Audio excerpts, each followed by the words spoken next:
pior momento foi quando eu estava trabalhando numa unidade básica de saúde, 40 horas semanais, mais ainda 20 horas de plantão. O faturamento variava mais ou menos de 20 a 25 mil reais por mês, mas dando muito plantão, sem nenhuma qualidade de vida.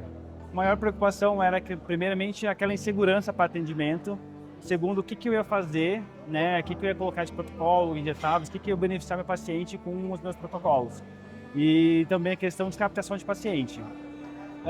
A mentoria eu vi que era uma porta inicial, né, para mim começar a atender os meus primeiros pacientes e beneficiar eles com meus tratamentos.